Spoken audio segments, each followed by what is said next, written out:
Alright, hello people again. Today we're gonna do a actual better stream this time because the last stream was trash and terrible and I even deleted it. So, yeah, okay. Today, you might have as well seen in the background, we're continuing reading this again. So let me just put this on almost full screen. Let's see, how our stream is doing. Alright. Red screen stream health this is not good, but it's okay. So, okay. I don't know if I count as a viewer. It doesn't matter. Alright. We're gonna do this. This is for myself. This is not so that, oh yeah, this is just for fun. Alright.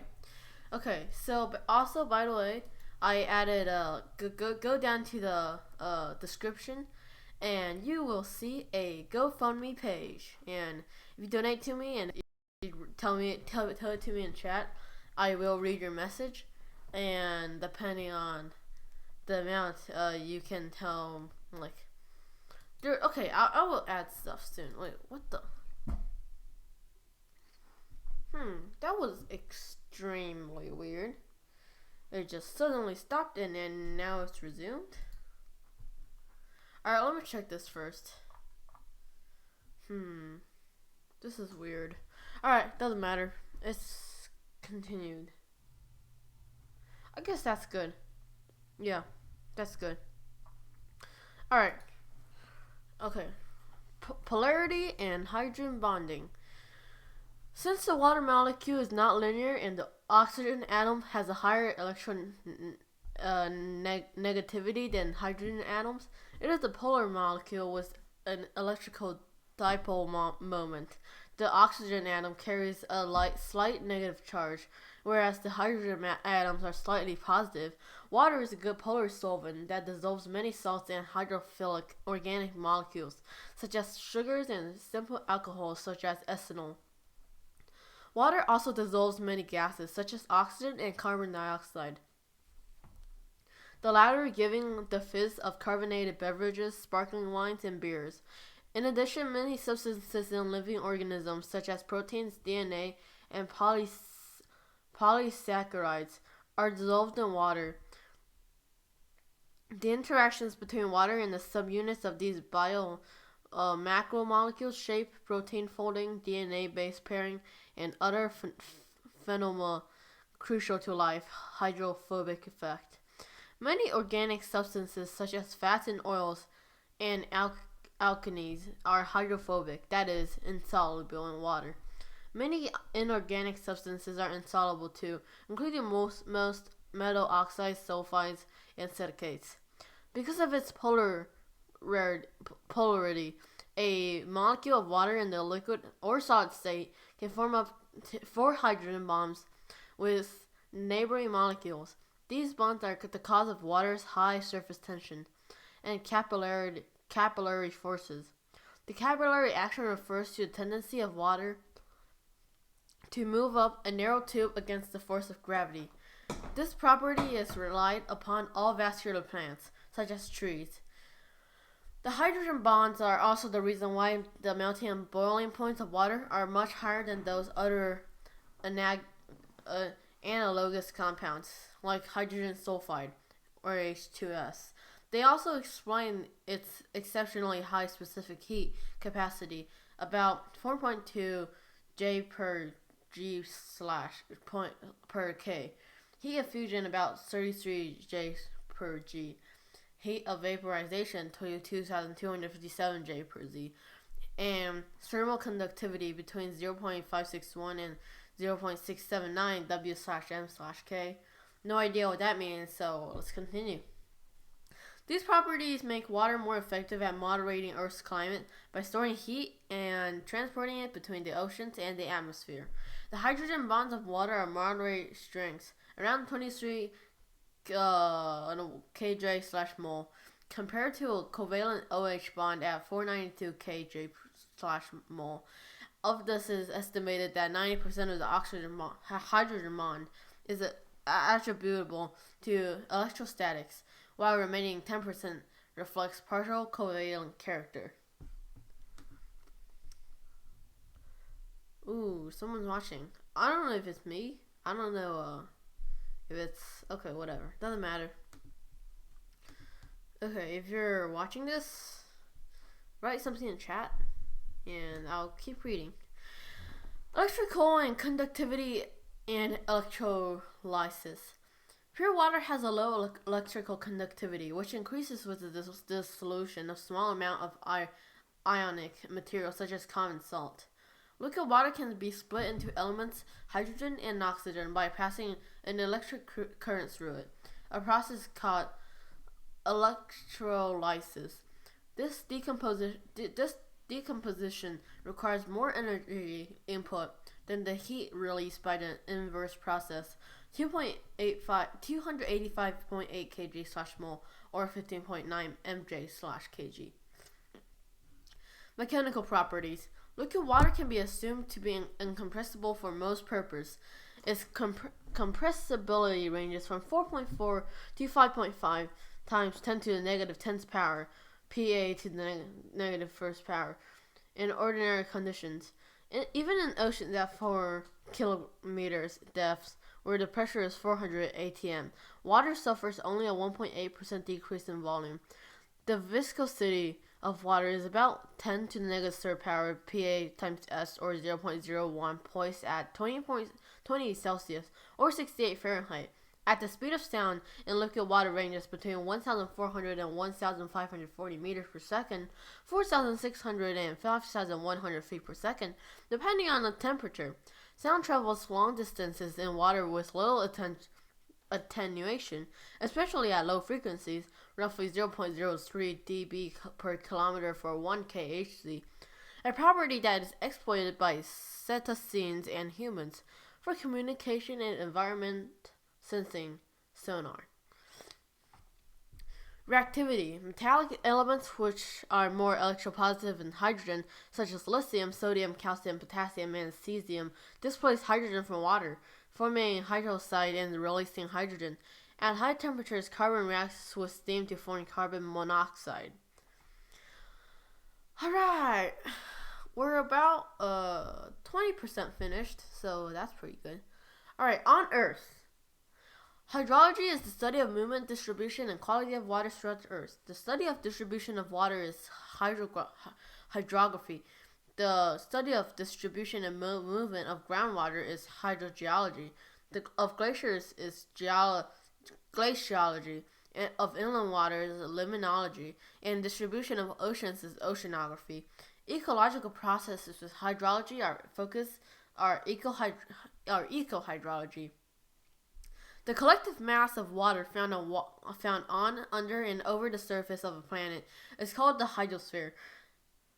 Earth's approximate water volume, the total water supply of the world, is 1.008 billion cubic meters, 221 times 10 to the 6th power cubic meter miles. Liquid water is found in bodies of water, such as an ocean, sea, lake, river, stream, canal, pond, or puddle. The majority of water on Earth is seawater. Water is also present in the atmosphere in solid, liquid, or vapor states. It also exists as groundwater in aquifers. Water is important in many geological processes. Groundwater is present in most rocks, and the pressure of this groundwater affects patterns of faulting. Water in the mantle is responsible for the melt that produces volcanoes at subduction zones. On the surface of the Earth, water is important in both chemical and physical weathering processes. Water, and to a lesser but still significant extent, ice, are also responsible for a large amount of sediment transport that occurs on the surface of Earth. The deposition of transported sediment forms many types of sedimentary rocks, which makes up the geologic record of Earth's history. Can you hear my sound? I mean, no one's watching, so I guess I'll do this. Yeah, you can hear. I can hear my sound. All right, good. I was just making sure. Okay. So what the heck? Okay, doesn't matter. Let's continue. The water cycle. The water cycle, known scientifically as the hydrologic cycle, refers to the continuous exchange of water within the hydrosphere between the atmosphere, soil water, surface water, groundwater, and plants. Water moves perpetually through each of these regions in the water cycle, consisting of the following transport processes: evaporation from ocean and other water bodies into the air, and transpiration from land plants and animals into the air. Precipitation from water vapor condensing from the air and falling onto the earth or ocean. Runoff from the land, usually reaching the sea. Most water vapor over the oceans return to the oceans, but wind carries water vapor over land at the same rate as runoff into the sea, about 47 tt per year. Over land, evaporation and transpiration contribute to another 72 tt per year. Precipitation at a rate of 119 tt per year over land has several forms, most commonly rain, snow, and hail, with some contribution from fog and dew. Dew is small drops of water that are condensed with a high density of water vapor meets its cool surface. Dew usually forms in the morning when the temperature is the lowest, just before sunrise and before the temperature of Earth starts to increase. Condensed water in the air may also refract sunlight to produce rainbows. Water runoff often collects over watersheds flowing into rivers. A mathematical model used to stimulate river or stream flow and calculate water quality parameters is a hydraulical transport model. Some water is diverted to irrigation for agriculture. Rivers and seas also offer opportunity for travel commerce. Through erosion, runoff shapes the environment, creating river valleys and deltas, which provides rich soil and level ground for the establishment of population centers. A flood occurs when an area of land, usually low-lying, is covered with water. It is when a river overflows its banks or flood comes from the sea. A drought is an extended period of months or years when a region notes a deficiency in its water supply. This occurs when a region receives consistently below average precipitation. Okay, let's check on the stream. Alright, everything's going fine. Okay. Alright. Oh, my throat. This hurts. Alright. Let's keep going. Freshwater storage. Some runoff water is trapped for periods of time. For example, in lakes at high altitude during winter, and in the far north and south, snow collects in ice caps, snowpacks, and glaciers. Water also infiltrates the ground as it goes into aquifers. This groundwater later flows back to the surface in springs, or more spectrally in hot springs and geysers. Groundwater is also extracted artificially in wells.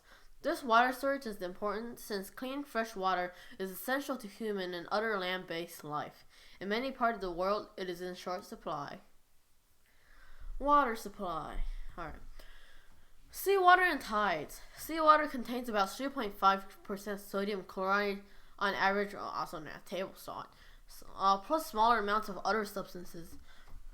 The physical properties of seawater differ from freshwater in some important respects. It freezes at a lower temperature, about negative 1.9 Celsius, or 28.6 Fahrenheit, and its density increases with decreasing temperature from the to the freezing point, instead of reaching maximum density at a temperature above freezing.